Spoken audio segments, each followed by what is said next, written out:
Okay.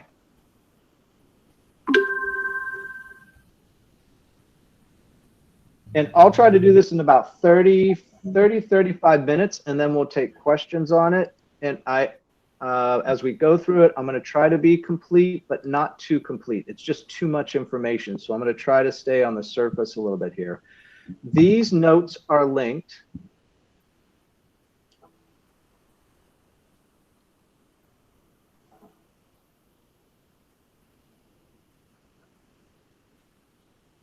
Right here. Everybody see this topics? Link to topic notes, just so you can find that right now, what I'm going to go through on the screen. It starts to get a little small on the screen and it's hard to see. If you want to open it up yourself, there you go, David. Nice. Yeah, I can see you guys clicking on it. Something got pasted there. Did something just get pasted there?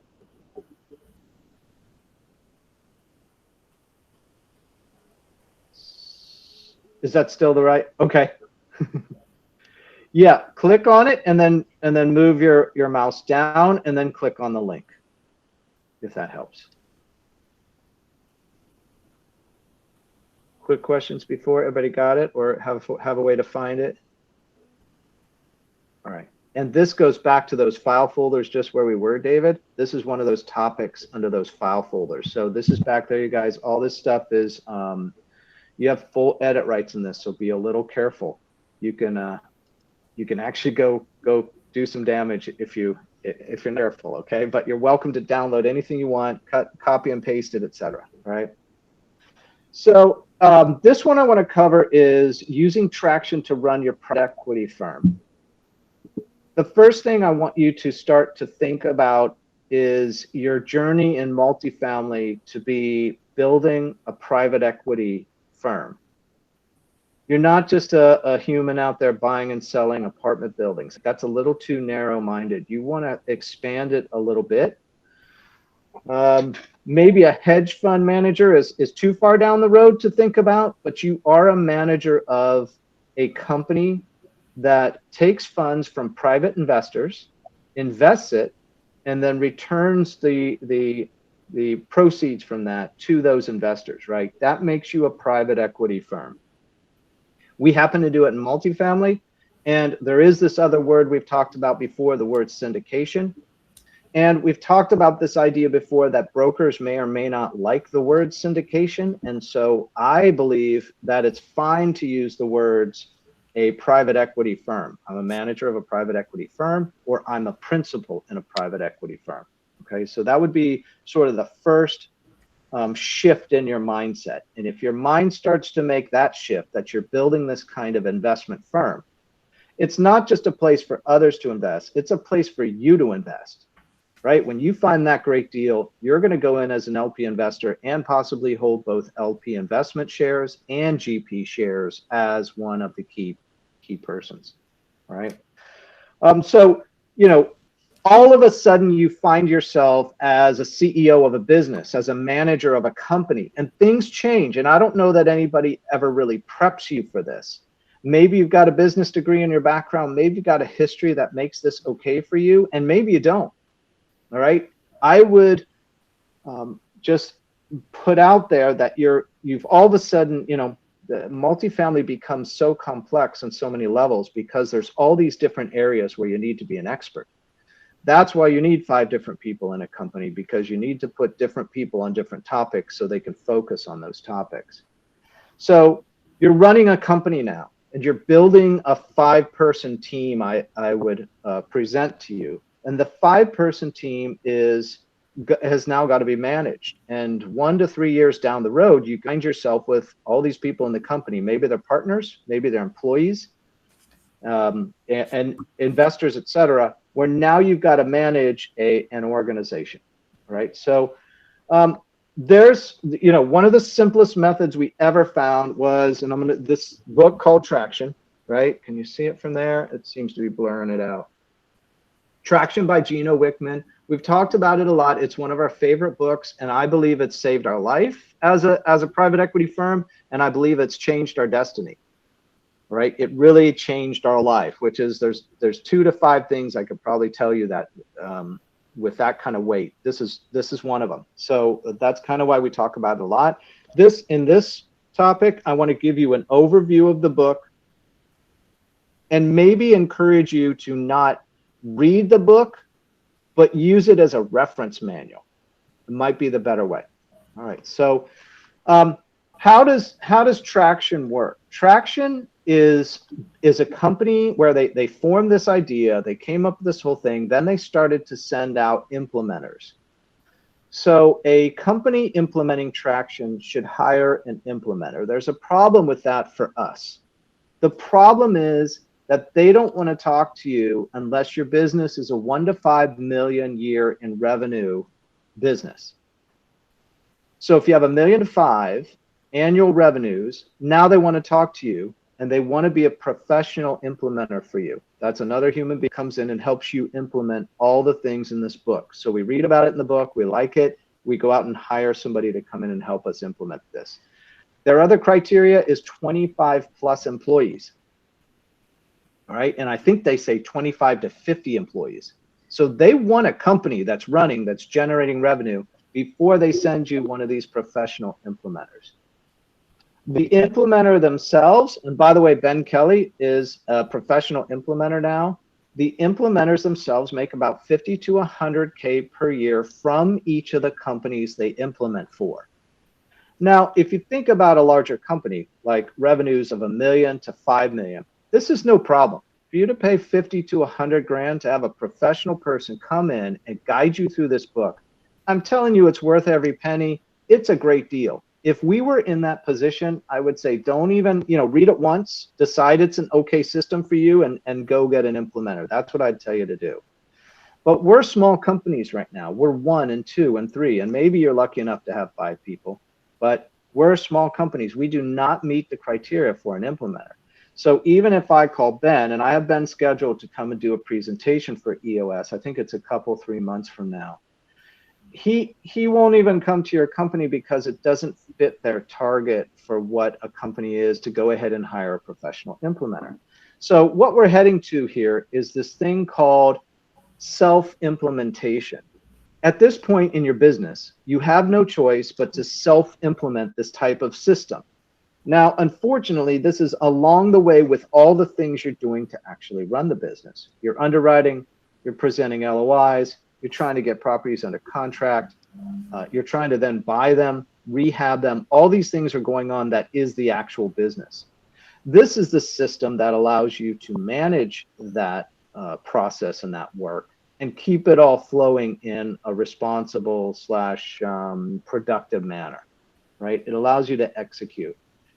So what you're talking about is self-implementation. That's the actual word they use. If you went to a conference where they're talking about Traction, they're going to say, how'd you learn about it? Almost a lot of people in the room will go, we self-implemented. And we self-implemented for a couple years. Things went well. And then we went out and hired a professional implementer because our business was large enough to do that. So there's some issues with a system like this. One is trying to remain pure to the system. And there are multiple systems out there. There's probably 20 or 30 popular management company systems like Traction.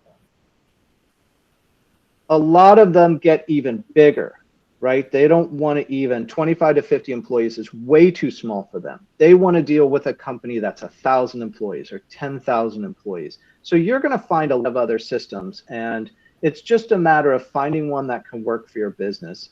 For us, we found Traction, and we also found the Rockefeller method, which is, if you look down in the references here, mastering the Rockefeller habits. That promotes a small business organizational system. And I gave you links down there to the book, so you can click, Justin, you can click on that and go straight to Amazon. And some of you might have already read the book, okay? But they present a management system very similar to Traction. In fact, if you do some research on where Traction came from, Vern Harnish was one of the originators who helped spawn Traction. So Vern went off his way with his system. He called it the Rockefeller method. And Gino Wickman went off his way and wrote Traction. Okay, so You're going to find a lot of similarities in these systems, and I don't think you should let that bother you. At the same time, I would just maybe try to get you to think through, choose one, and just stick with it. It's not going to be worth it to do the work of trying to blend them. Just pick Traction or pick Rockefeller and just run that system. Okay, would be my advice on that. Study the Traction book and use in the process, right? So a lot of you I've said, hey, go read Traction, and a lot of you are reading it. But once you start to read it, you're kind of like, this kind of reads like a reference book. And that's kind of the way I would like you to look at the Traction book. You're just going to go, let me implement Traction in my business. I'll use the book as a reference book. I'll just keep looking up things, and I'll self-implement it the best I can.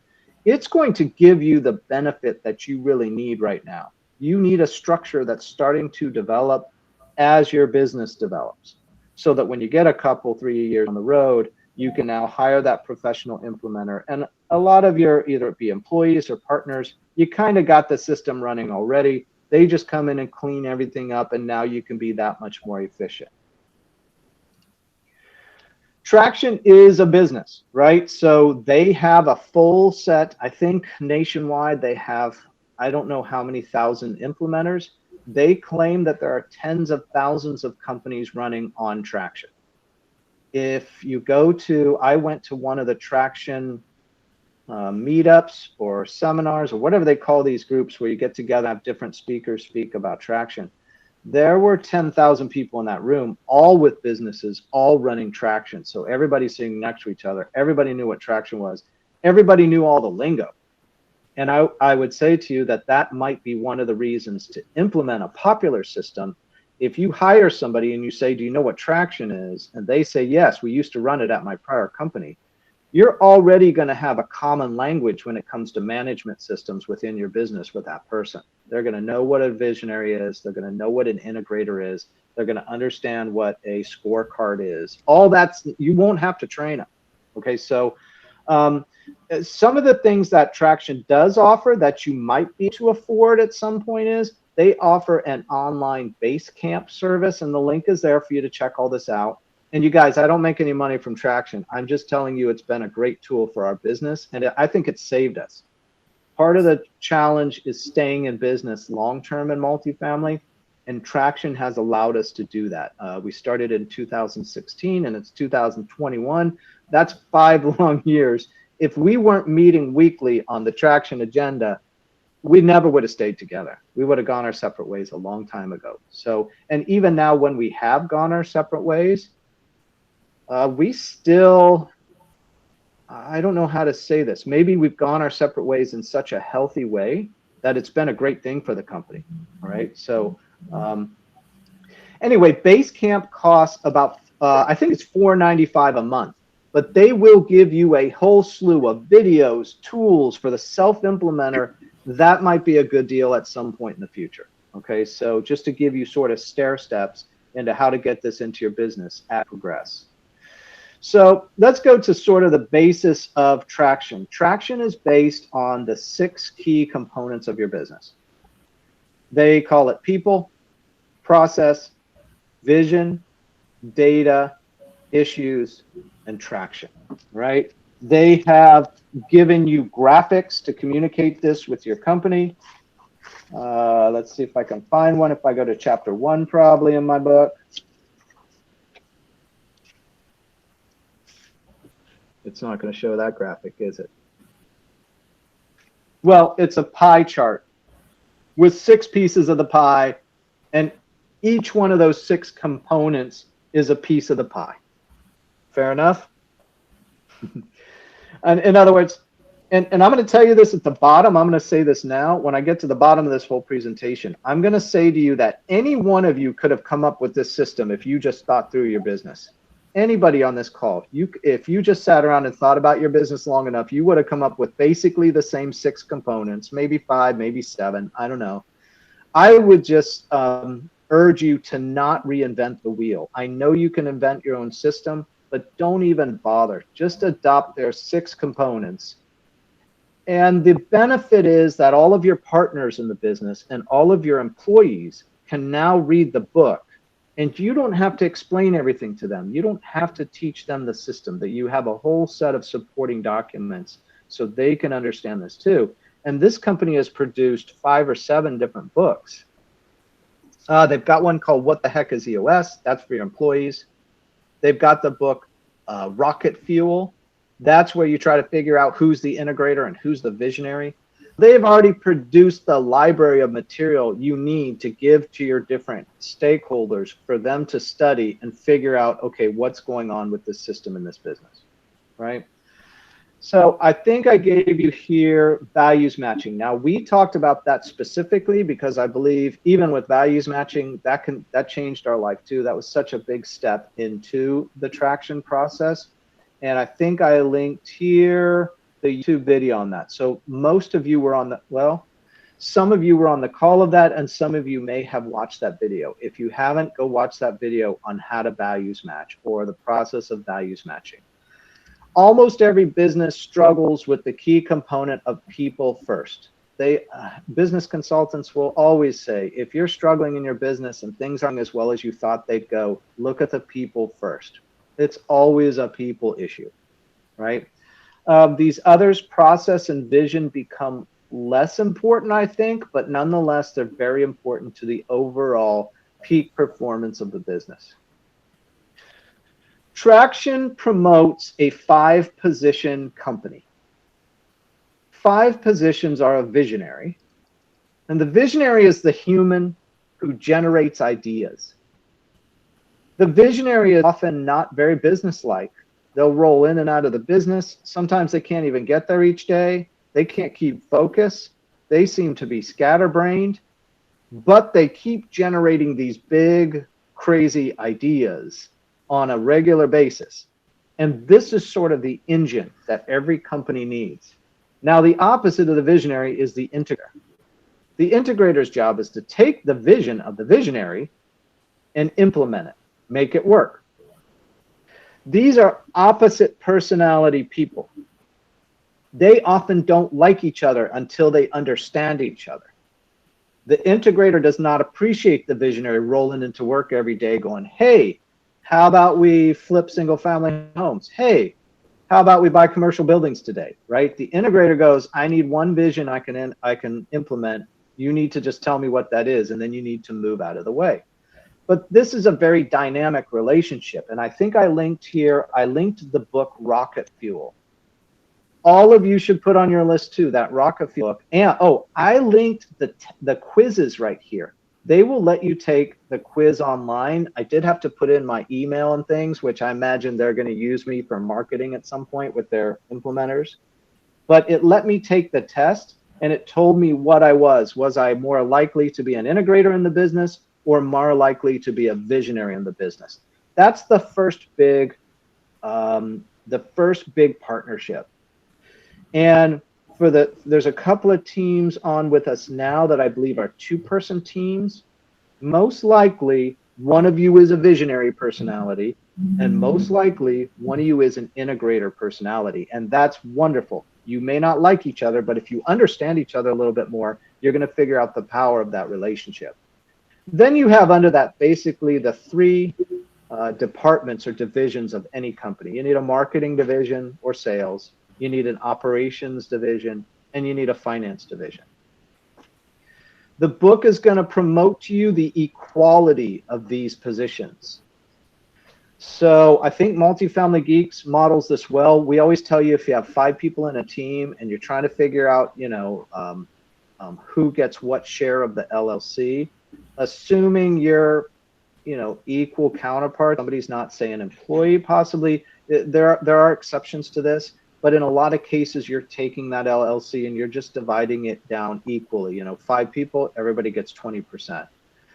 Their argument is a lot like ours, that it's hard to tell which of these could ever be more important than the other.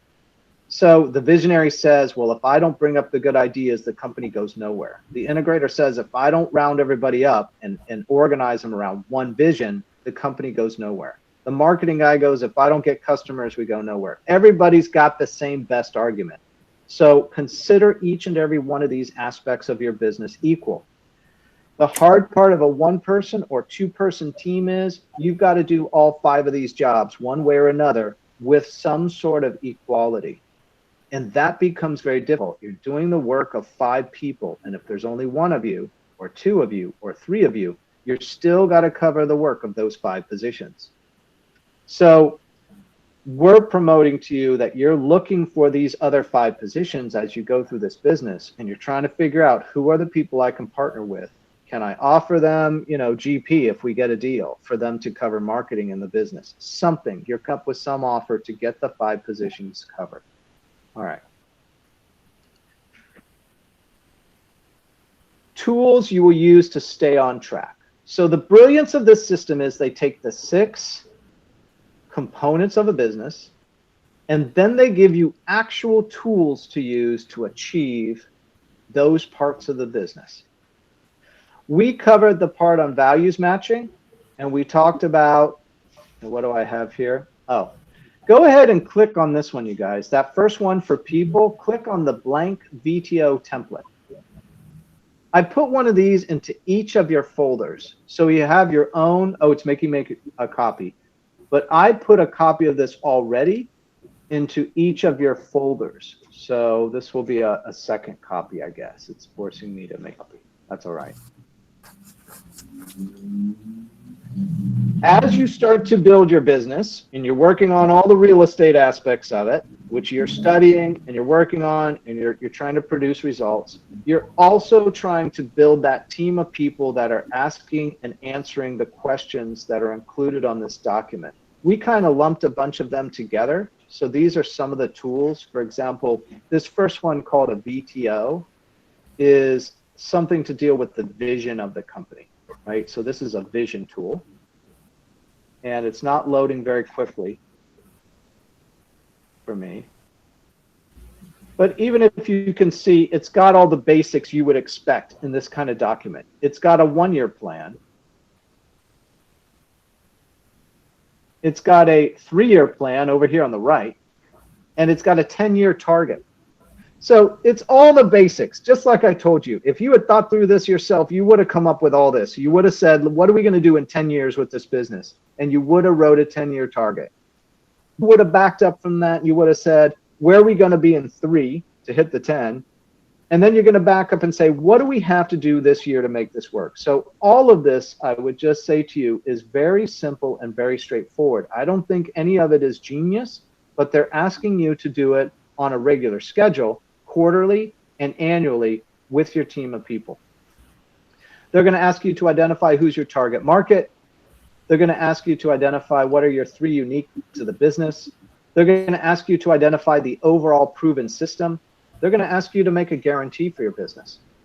And these are the things that when you talk to investors, you're going to start to rattle these off. And if you have people raising for you, if you find a deal and now people are raisers and you're going to offer them that 20% of GP, they're going to want to know your 3 uniques.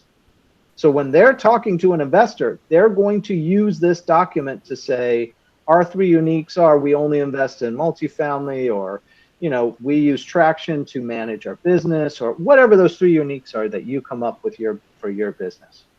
You're even going to say, we have a guarantee at our company.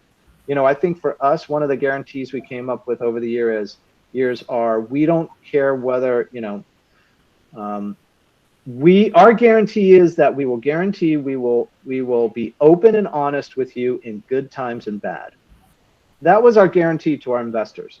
So even if the investment is not doing so well, we're still going to take your call and we're going to tell you all the gory details of what's going on with it. Investors like that guarantee a lot. And they've said to us, you guaranteed us this, and we appreciate that you follow through on this, right? So whatever it is for your company. And this is what allows you to, this is sort of the creativity that allows your private equity firm to be different than every other private equity firm out there. You can rattle off these items that make you unique. It's going to be clear on the phone who they're talking to. They're talking to a company that's thought through it. Here's another tool, the accountability chart, they call it. The accountability chart starts to take the positions, the 5 positions of business, and identify who's in each seat, and then the 5 or 6 bullets that person is responsible for. And they ask you to do something different than I learned in business school. In business school, I learned you look at the business and you fill this out according to who you got. Traction is going to tell you to think about your ideal business, fill this out, and then put in the people you got to make it work at the moment. And that's a key distinction, because they're urging you all the while to build out the ideal business that you're imagining in your mind, because all of you have this sort of dream in your mind of, if it's 10 years from now, I want to have this kind of company with this kind of revenues, and I want customers to see us this way. And this is where you look at current companies now and you go, wow, that company really has it together. This is how you build it now. All right. Another one is core processes, and I'll go back to the other document in a second, and I'm just covering these rather quickly. There's nowhere near enough time to go in these in detail, but you're going to get the idea from this short presentation. All right.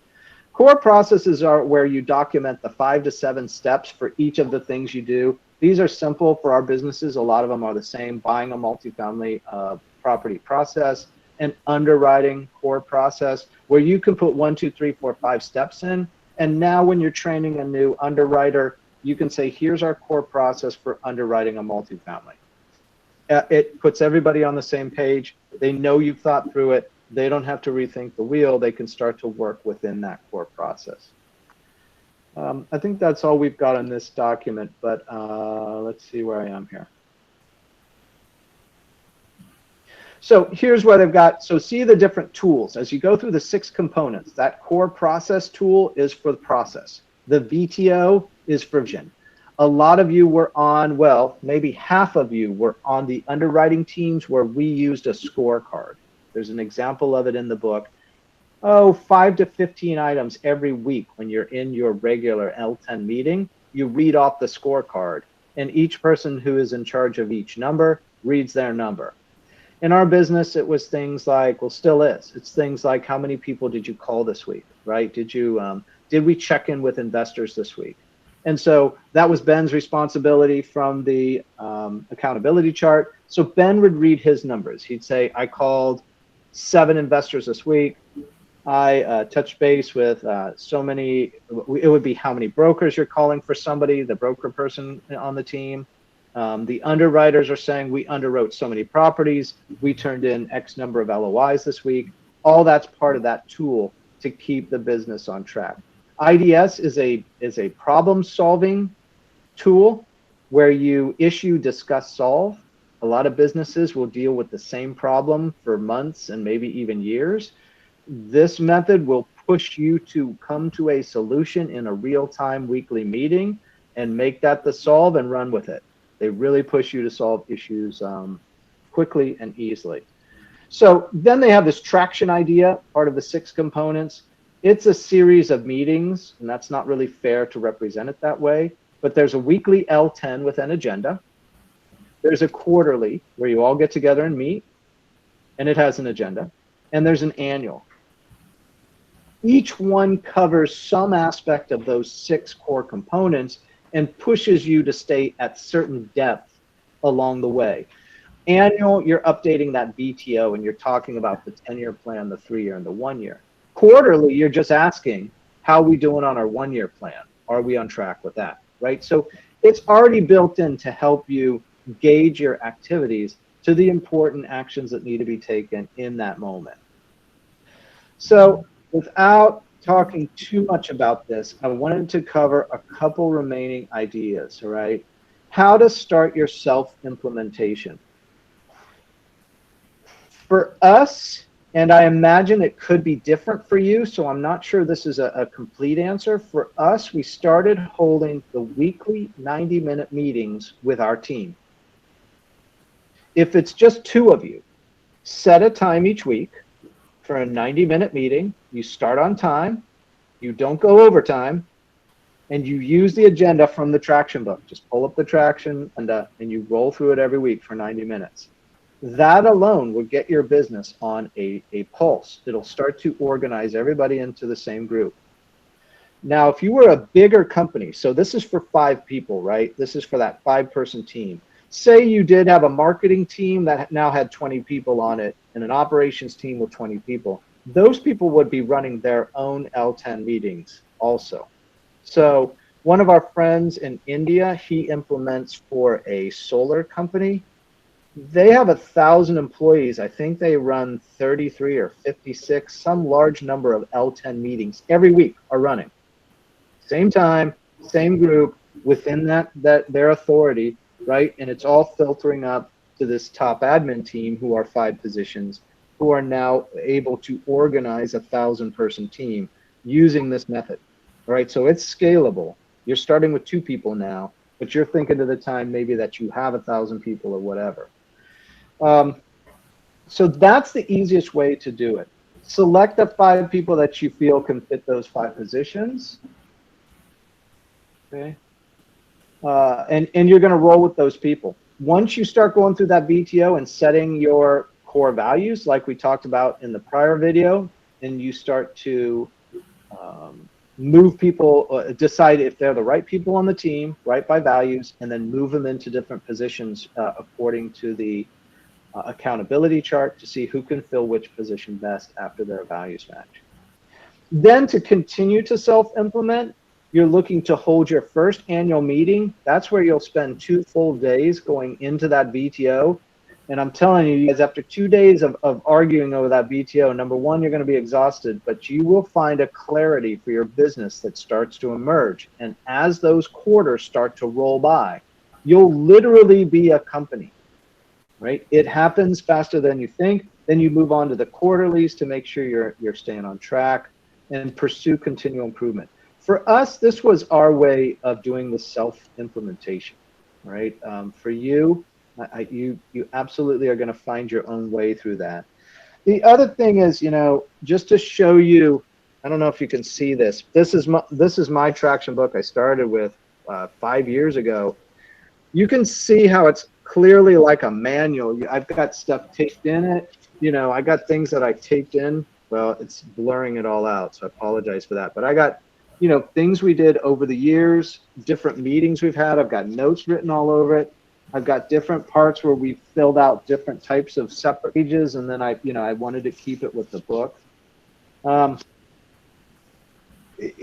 would just say to you, you've got enough to worry about when it comes to underwriting properties, putting in LOIs, trying to buy these things, flip them, and sell them. That's a whole boatload of work right there. Don't go out and reinvent the management wheel. Just pick up a book like Traction and just agree among yourselves, hey, we'll use Traction until we find something better. I don't think it's perfect by any means, you guys, but there's a whole lot of support for it. It's used by many companies. You might even be able to recruit people into your group because of it.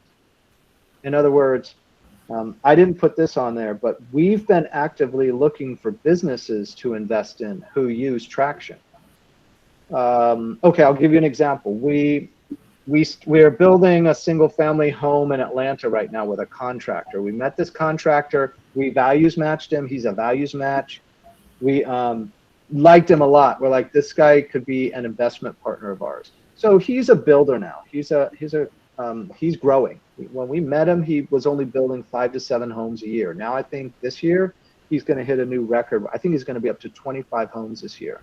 And what we'd really like for this partner to do is to build multifamilies for us in Atlanta. He can build a 4-plex or an 8-plex or a 20 for us, and he can partner with us. And he's a values match. The only thing we said to him, we said way back when we met him, we said, we won't invest in your company unless you run Traction. And he didn't know. He's like, I don't know what Traction is. I don't know what this book is. We're like, okay, we'll order it for you right now. We ordered him book Traction. I think he forgot about it. But 2 years later, he called us and he goes, you're not going to believe this, but I have a Traction and EOS implementer now. He's a pretty big company now at 25 homes he's building, right? So he's big enough to pay that 50 to 100 grand a year to that implementer right away. So we invested with him. We're building several homes with him. I know Paul has considered investing in a tract of homes where they're going to buy a property that has 33 spaces for homes on it, and then, you know, slowly build them up and sell them off. So I would say that the implications of this management system are not just your business. you're looking at all kinds of businesses to partner with. And if you find anybody running EOS, you're going to have a common language with them, and you're going to start to get an idea about the way they run their business. You're going to start to have some sort of understanding. I always tell traction companies, the first thing they'll say to me is our 5 core values, or our core values are, because that's part of the method. Decide what your core values are, and then tell everybody what they are and live by them. That's traction that taught us to do that. And it's changed our life. It's made us find different partners. And when we meet up with another traction company, we instantly have a bond with them because we know that they're running that same method. So I'm at 11 after the hour right now. That last thing I said to you already was any one of you could have come up with this system if you thought about it enough. It's really, I think that was my mistake. I read the book once and I said to Ben, Ben, this is like child's play. You know, I have an MBA. This is not, what's so great about this? And then I read it another 2 months later. I put it down, I read it again, and I thought to myself, this is genius, you know, because while you may be able to invent the system and design it and build it, you need to communicate this system with all your other partners and employees and suppliers, everything. And it's done for you, right? So I would just keep arguing, don't reinvent this wheel. Don't spend your time on this management system. Just take traction, implement it. Do the best you can as a self-implementer. You're going to get the benefits from it. Okay? So that's the basics of covering the traction. So if you haven't read the book yet, maybe I might ask you, does that give you an overview of the book? And then what kind of questions might you have on using this system, or maybe concerns, or how about other things you're doing that you like better? Maybe that too. And maybe either I can convince you to stay on that or switch to this. What do you guys got? So Max, I mean, even though you just spoke about it, the core values within the book, would you say that would be part of a reflection that would kind of get you started on who you are, what type of company you want yourself to run, and look at that pretty seriously right from the get-go? So I like what you're saying, and I think I've made that advice to a lot of you. Let's say you're a one-person company right now. It's just you. Go to the chapter on core values and find out what yours are, right? All of us are on this track of trying to figure out who we are. And I'm trying to go to that chapter on core values because I was looking at it before this call. And there were some interesting things in this book. I'll tell you some interesting things they're going to guide you through with core values that I never would have thought of, because core values are pretty straightforward, right? This is not a deal. I can figure out who I am. Okay, so first, they give you a list of core values from other companies. Does the right thing, compassion, honest and integrity, hungry for achievement, is enthusiastic, energetic, tenacious, and competitive, encourages individual ability and creativity. So they're telling you, here's what a value looks like. These are other successful companies that have used them. So I think that's great for your brain to start to think about, who am I and what do I want to be and what would this company look like? They also tell you things like pitfalls, and this is not so clear. And there's 3 pitfalls to making core values. 1, don't make them aspirational. And this is going to require maybe more explanation than I can do right now, right? Aspirational values would be possibly something like to save all humanity.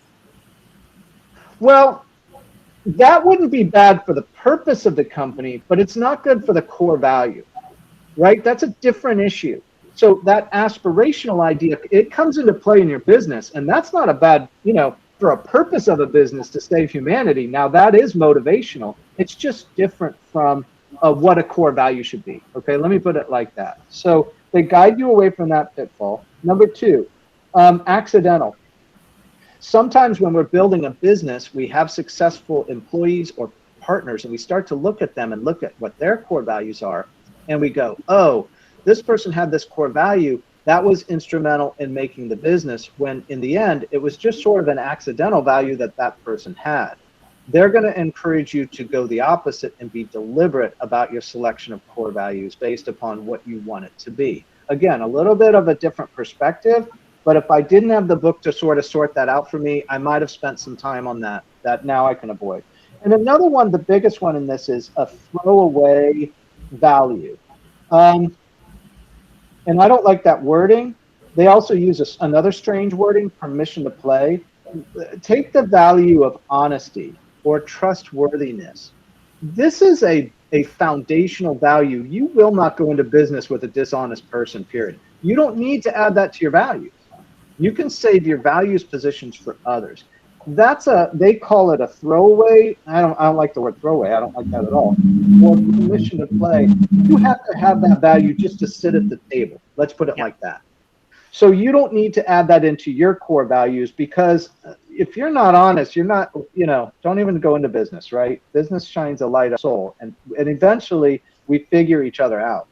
And dishonesty, in the end, it's not, eventually we figure that one out, right? So I just thought that was helpful when we were making our values. I have an MBA, and it was a long time ago, you guys. Maybe I was younger then. I don't remember all this. And if they did teach me this in my MBA, I would have been happier. I mean, my MBA cost 40 grand. If they had just taught me this book, it would have been better value than I think I got for that 40 grand, because I don't remember a lot of the stuff. And I've used this over and over and over to build businesses, to consider buying them, etc. Right? So yeah, I like your idea. Start with your personal, even if you're a company of one, start to think through the different aspects of your business, because that's where you need your brain to stretch. Just like when I saw you guys at sponsorship, I said, imagine yourself being a sponsor 1 to 3 years from now. Just plan on coming back as a sponsor. That's going to change your whole perspective now, because now you're headed down a different trajectory. So part of what you're doing is expanding your brain into your new you, the real you, maybe it is, right? The person you've always been, that just hasn't sort of been cultivated out yet, right? Okay, that's a great question. I'm sorry, I kind of got off topic on it. Who else? So I got a question. Say if you're a visionary, I mean, what's the best way to find your integrator?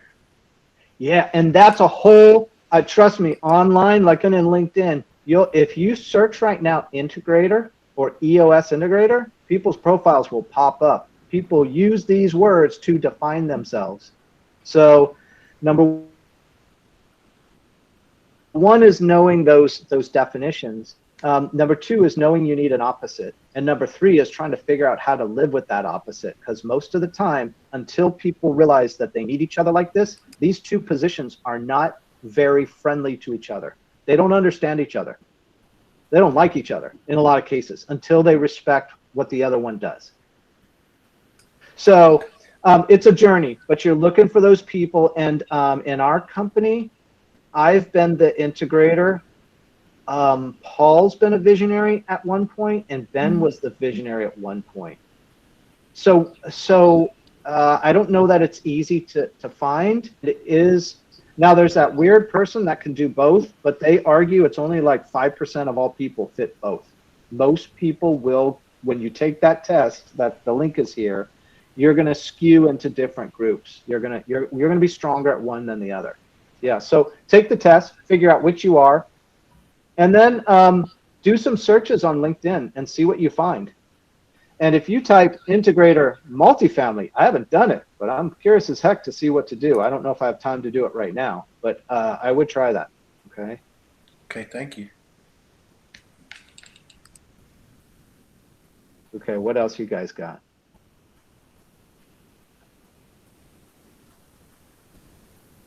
How about the 5 positions? Like in your personal growth plan, I put that in there. I said, are you aware of the 5 positions from Traction? And are you starting to think about people you in multifamily who could fit the positions? Well, start down the path, right? How many, like most of us are Lindahl people, so a lot of us are going to that UP, the Ultimate Partnering in October 1 through 3. I think you're making a list of who you're looking for. You're looking for partners, and maybe, and I would like it to be this group. You know, if you need values match partners, I think that's what I'd like the Geek group to be, people you can start to get to know. and go, I got to partner with these people, but where would we fit?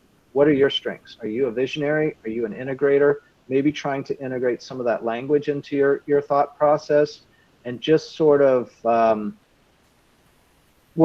think when I was entering into real estate, I just thought of myself as a guy who's going to go buy real estate, make some good money, and have a new part of my career. You know, I didn't think I was going to end up with a company and investors and 5 positions.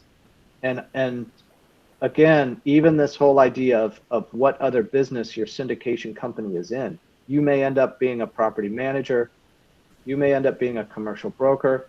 You may end up being a signer on loans where you don't even buy the property. You just get the 1% for signing on the multifamily loans. That's part of the business too. We need those people too. So your position in this can change over time, and you're kind of thinking about, how do I integrate all this into one package as I learn and grow.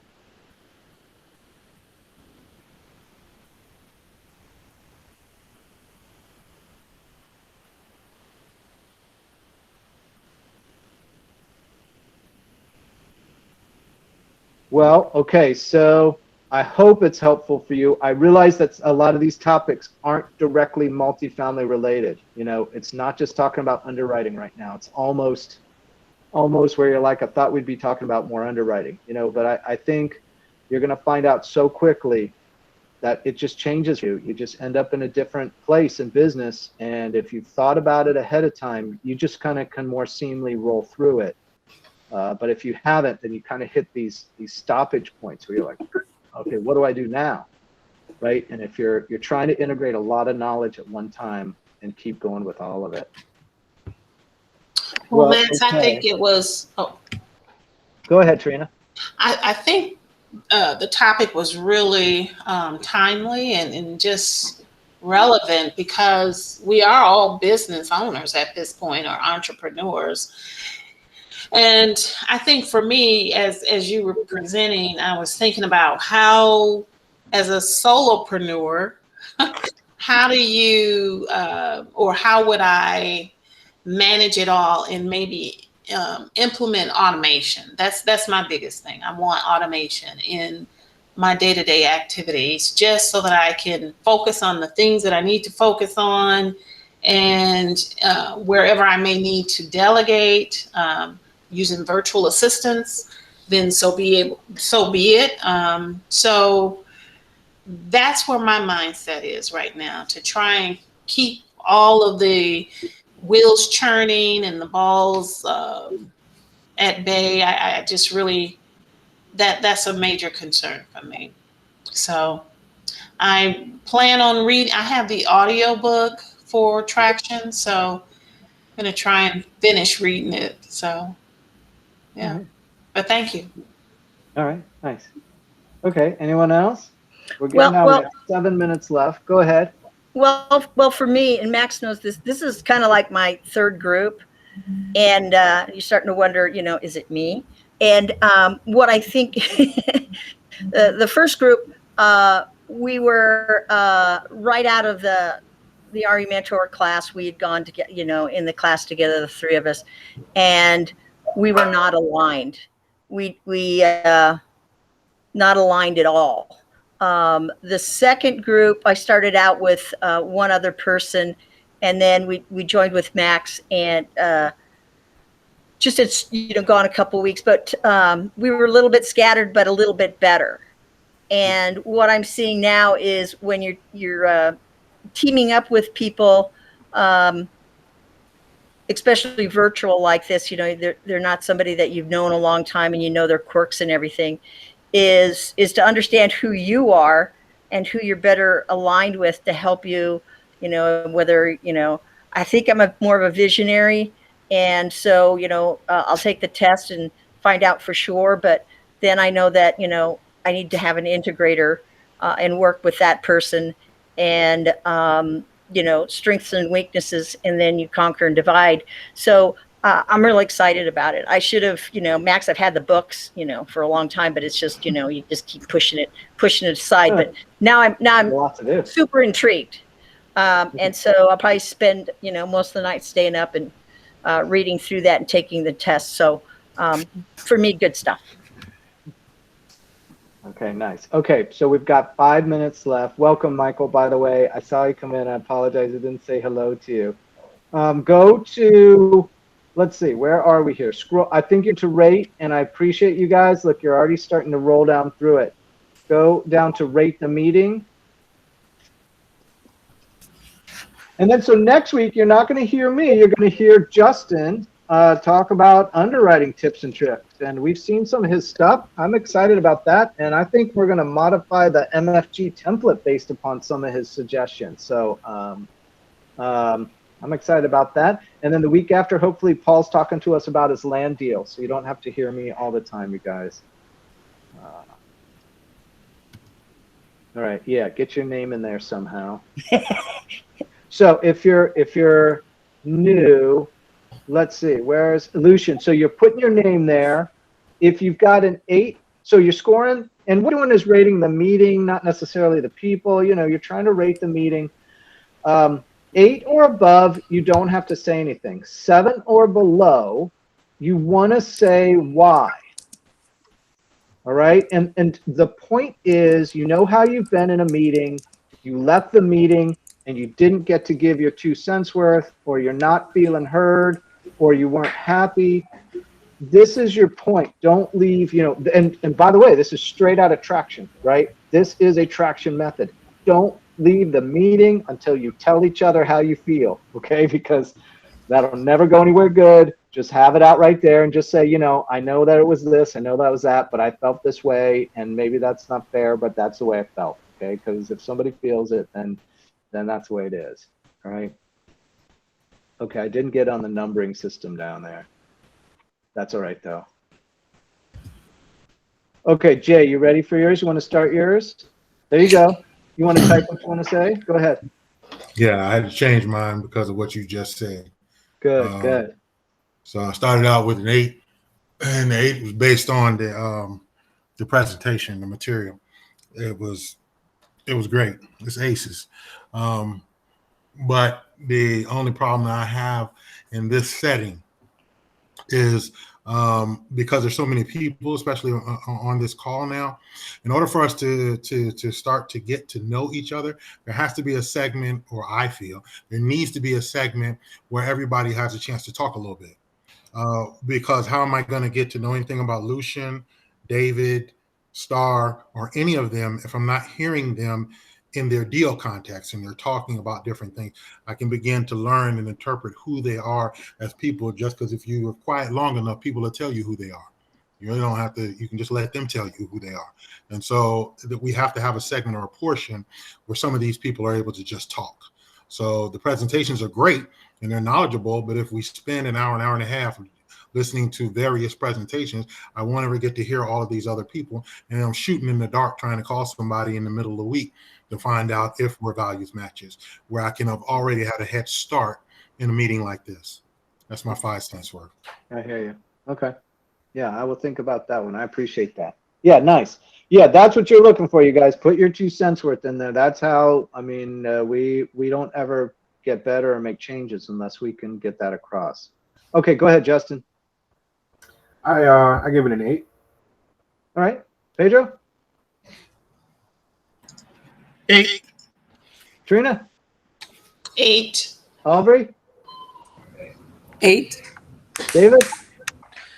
I give it a 10. This is great stuff. I mean, just everything you said. I realized why, like a lot of other businesses I've had failed, and I don't know why. This is good stuff. All right. Nice. Thank you. Michael? Only because I got here late. I missed everything, so I got to listen to the recording, and so I gave it a 5 because I was late. Okay, I'll try to share the recording with you guys. It takes a bit to process, but it seems like it's recording now, so hopefully that works fine. Go ahead, Dee. What's yours? Thank you, I'm an 8, and I think maybe as we take that test and evaluation of whether you're a visionary or integrator, is that we let everybody know, and then that kind of helps us pinpoint who we want to, you know, talk with. That's our opposite. Okay, I hear you. Lucian?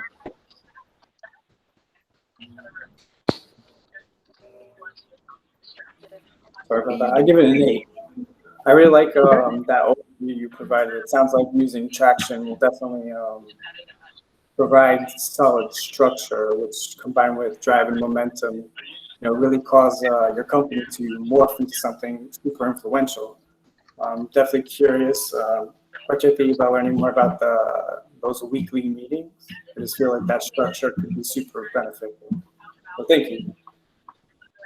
Nice, thank you. Okay, who are we missing? Just me. I mean, I don't know if I'm allowed to rate it since I did all the talking, but I give it an 8 if I'm allowed to. Me, I didn't say Okay, it. Charmaine. Oh, Charmaine.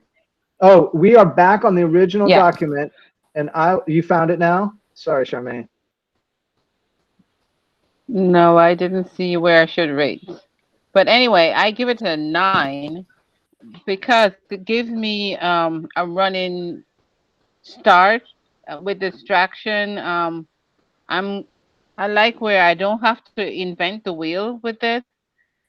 So I can just start by just doing what is being told because others have done it before, and with them doing it, it's a proven tool. So it gives me something to work with because I was all over the place doing it by myself.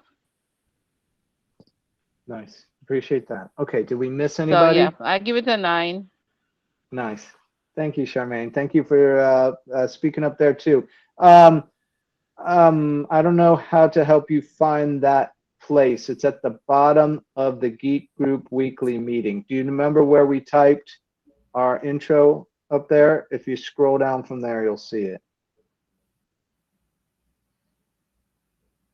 Okay, and I can help you find it, I think, okay, because I think, how are we doing? We're 2 minutes over. See, I'm violating the 90-minute rule. Traction would have me not very good. I got to lower my score right now from 8 to 7. I hear you. Okay, so you guys, I appreciate you. Thank you, everyone. Have a good weekend. Thank you. Absolutely. Thank you, Everyone have Max. a great night. See you next week. Bye. Bye, everybody. everyone. Thank you. Thank you. Bye. Hey, Max. Yes. Did you ever send that email we spoke about? You were supposed to email me. No, I didn't. Now I can write it down, though. I was driving when I did that. Okay. Hey, Max, before I get off, how do I access the replay of this if I wanted to? I think I'm going to email it to you.